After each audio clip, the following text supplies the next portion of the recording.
Dnes sa pozrieme na jeden z najznámejších a najkontroverznejších párov v paranormálnom svete. Ed a Lorraine Warrenovi. Možno ste ich videli vo filmoch, ale kto boli v skutočnosti? A čo naozaj robili? A kde končí fakt a začína fikcia? Pripravte sa na výpravu do tajomna, ktorý je zároveň fascinujúci, ale aj znepokojujúci. Boli to hrdinovia hollywoodských hororov, alebo tí, ktorí skutočne bojovali s démonmi? Vítajte, dnes si povieme pravdu o Ed a Lorraine Warrenových.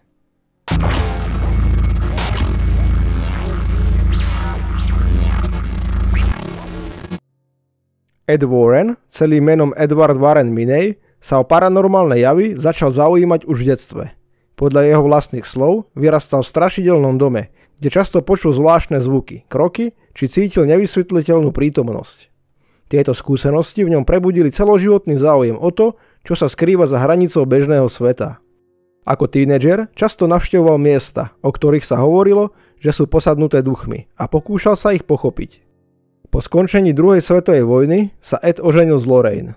Spočiatku sa venoval umeleckej tvorbe, maľoval obrazy strašidelných domov, ktoré z Lorraine navštevovali. Keď ľudia z týchto domov začali rozprávať o svojich skúsenostiach, Ed a Lorraine sa rozhodli, že im ponúknú pomoc a začali sa viac profesionálnejšie venovať vyšetrovaniu paranormálnych javov. Lorraine Rita Moran Warren sa o paranormálne javy zaujímala už od detstva, no jej zážitky boli ešte osobnejšie než Edove. Od mala tvrdila, že vníma veci, ktoré ostatní ľudia nevidia. Už ako malé dievčatko hovorila, že okolo ľudí vidí svetlá alebo aury. Neskôr pochopila, že ide o ich energiu či životnú silu. V škole si to spočiatku neuvedomovala ako nadprirodzený dar. Myslela si, že to vidia všetci. Až keď o tom hovorila pred učiteľkou, ktorá ju okríkla a pokarhala, uvedomila si, že jej vnímanie je iné. Odvtedy začala svoje schopnosti skôr skrývať, ale neskôr ich prijala ako súčasť seba. Tvrdila, že jej dar jasnocitnosti a jasnovidectva jej umožňuje cítiť prítomnosť duchov alebo negatívnych entít, vnímať minulosť miest alebo ľudí a niekedy aj komunikovať s dušami zosnulých. V roku 1952 založili organizáciu New England Society for Psychic Research. Je to vlastne prvá organizácia tohto druhu v Amerike. Takže áno, boli reálni, ale ich činnosť je oveľa komplexnejšia, než ako ju poznáme z filmov. Ako teda fungovali? Ed a Lorraine pracovali spolu ako tím. Lorraine vstúpila do situácie, keď vycítila niečo nezvyčajné, napríklad aura, prítomnosť, obraz. Ed, ako démonológ, ju podporil svojimi vedomosťami, modlitbami a výskumom. V ich dome bolo tzv. Múzeum okultizmu, zbierka predmetov, ktoré podľa nich boli kontaktom s paranormálnym. Bábiky, obrazy, predmety z domov, kde sa tvrdilo, že došlo k posadnutiu alebo strašeniu. Napríklad bábika Annabelle je jedným z najznámejších predmetov ich zbierky. Ich postup bol: rodina alebo majitelia nahlásia neznáme javy. Warrenovci prídu, vyšetrujú. Rozhovory, pozorovanie a modlitby. Ak potvrdia, že ide o paranormálne javy, zasiahnu. Napríklad modlitbou, odstranením predmetu. Ten predmet sa archivuje. Dôležité je povedať, že mnoho vyšetrovaní nebolo vedecky zdokumentovaných, čo je kľúčom k pochopeniu a mixom rôznych osobných výpovedí, viery a skutočných udalostí.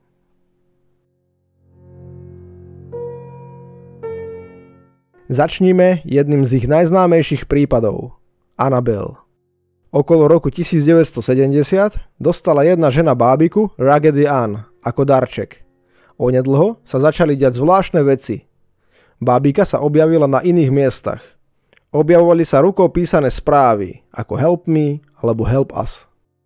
Warrenovci tvrdili, že bábika nebola sama o sebe posadnutá, ale že ju používa entita ako vodidlo, ako médium na následné posadnutie človeka. Zobrali bábiku do svojho múzea a takzvané ju zakonzervovali vo vitríne s výstražným nápisom Positively, do not open. Skeptici však upozorňujú, že ide o príbeh s nízkym množstvom nezávislých dôkazov a väčšina je založená len na výpovediach.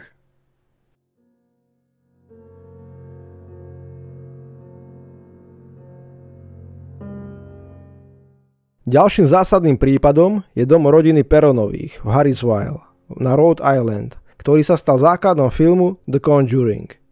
Rodina tvrdila, že ich v dome dochádzalo k podivným javom, ako je búchanie dverí, podivné pachy, možná aj levitácia. Lorraine povedala, že tam bola prítomná entita menom Batseba.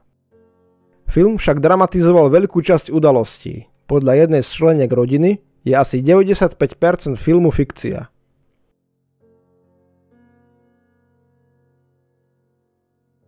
Možno najznámejší strašidelný dom v Amerike. Dom v Amityville v New Yorku. Warrenovci tvrdili, že boli prizvaní k tomuto prípadu, ktorý zahŕňal sériu násilných udalostí a paranormálnych javov. Ale tento prípad je aj veľmi silne spochybňovaný. Existujú názory, že bol účelovo tzv. Nadupravený kvôli predaju knihy a filmov. Či už tomu veríte alebo nie, Amityville je ikonou popkultúry a Warrenovci sú v centre tejto búrky.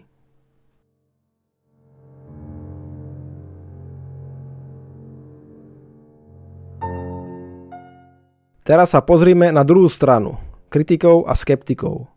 Niektorí psychológovia argumentujú, že príčiny hlásených javov môžu byť psychologické. A môže byť za tým stres, sugestia alebo strach.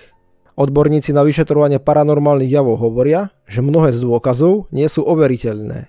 Chýbajú fotografie, audiozáznamy alebo nezávislé svedectvá. Nehovorme, že Warrenovci automaticky klamali, ale hovorme, že ich prácu je treba vidieť s kritickým okom. Joe Nickell, doktor filozofie a vyšetrovateľ paranormálnych javov, ktorý sa venoval tejto téme viac ako 50 rokov, navštívil dom z filmu Zajatí démonov.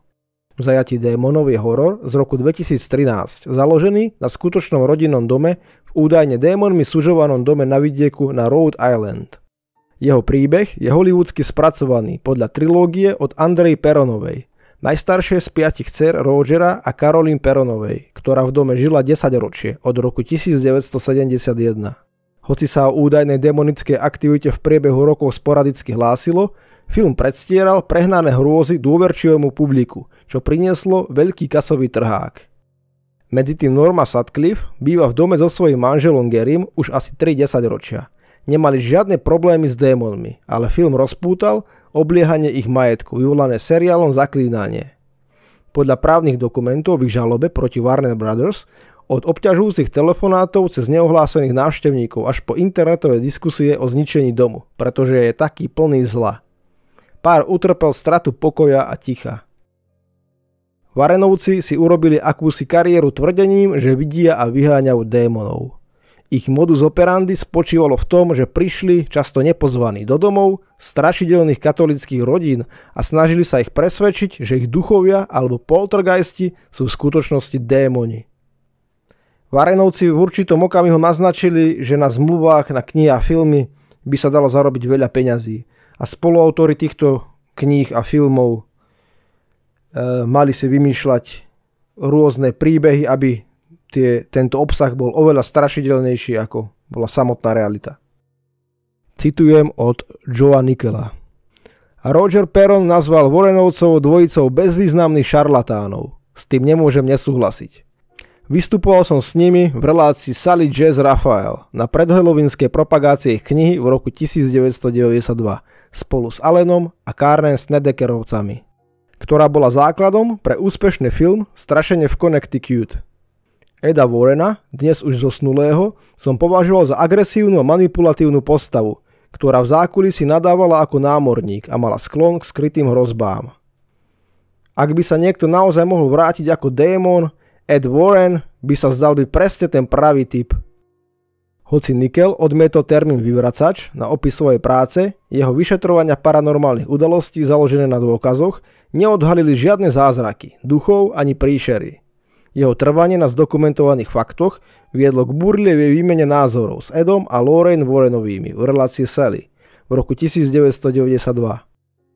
Nickell a Warrenovci sa objavili v talk show Sally Jazz Raphaelovej s rodinkou Snedekerovcov, ktorých správy o duchoch a démonoch viedli ku knihe s názvom Na tmavom mieste, príbehu skutočného strašidla od spisovateľa Raya Gertona z roku 1992 a filmu Strašenie v Connecticut z roku 2009. Po vyhrážke násilím od Eda Warrena v relácii Nickel vyhlásil, citujem, už asi 20 rokov skúmam strašidelné domy. Nestretol som dom, o ktorom by som si myslel, že v ňom straší. Myslím si, že Warrenovci nestretli dom, o ktorom by si nemysleli, že straší. Domy, o ktorých úprimní ľudia hlásia, že si myslia, že v nich straší, zvyčajne sledujú určitý vzorec. Je to zmes príbehov o duchoch, poltergeistovi, čiastočne o démonovi, čiastočne o tomto, čiastočne o tamtom. Podobný vzorec sme videli aj v prípade hororu v Amityville, ktorý si Warrenovci mysleli, že je pravdivý. Ukázalo sa, že ide o očividný podvod, vymyslený na základe niekoľkých fľaš vína. Nickel naďalej uvádzal Warrenovcov ako príklad vykoristovateľských a škodlivých šarlatánov. Blakeovi Smithovi, moderátorovi podcastu Monster Talk, povedal, citujem, v tom Warrenovci všetkých presvedčili, že do toho zapojení sú démoni. Lorraine upadla do jedného zo svojich ľahkých tranzov, čo znamenalo, že len zavrela oči, odtiahla sa a niečo povedala. Cítila nejakú demonickú prítomnosť. Tí dvaja sa o tom dobre porozprávali. Vidíte týchto úbohých, nič netušiacich ľudí, ktorí v prvom rade nevedia nič o paranormálnych javoch a neuvedomujú si, že neexistujú žiadne strašidelné miesta, iba strašidelní ľudia, ako hovoril Robert Baker. Keď im niekto, kto je odborník, vysvetľuje, že existujú rôzne druhy duchov a toto, tamto a ďalšie, nevedia nič lepšie. Myslia si, že možno títo ľudia vedia, o čom hovoria. Je zaujímavé, že v každom prípade išlo o katolícke rodiny. Ed a Lorraine sa objavili a presvedčili ich, že je to naozaj démonické a že naozaj musia použiť svoje katolícke sily exorcizmu, svetenej vody a tak ďalej. Boli premenení na démonickú knihu a potom im bol zostavený Ghostwriter. Všetky tie bláznivé kúsky by boli prepracované a pridané by boli prehnané so strašidelnými prvkami. Tak priatelia, už sme u konci tohto videa. Ja som o Edovi a Lorraine Warrenovcoch robil video ešte asi pred 6 rokmi a bolo, myslím si, že jedno z tých prvých 10 videí asi na kanáli a tam vlastne rozprávam, že ako sa prikláňam k tejto ich práci, paranormálnej práci, ale pravda je tak trošku niekde inde alebo medzi. No každopádne je to video, ktoré má byť náučné a sú tu poňaté príbehy, ich práca a skepticizmus. Takže čo si z toho zoberiete, to si z toho zoberiete.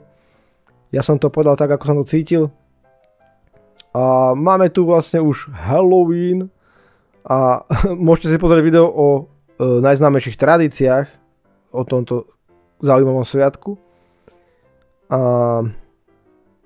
každopádne, ja vám ďakujem za zhľadnutie tohto videa. Ak sa vám moja videotvorba páči, nezabudnite dať like, napíšte komentár, dajte like, odber, kliknite na zvonček na všetky upozornenia a ešte si dáme paranormálne príbehy, ktoré už pôjdu na kanál Záhad temnôt.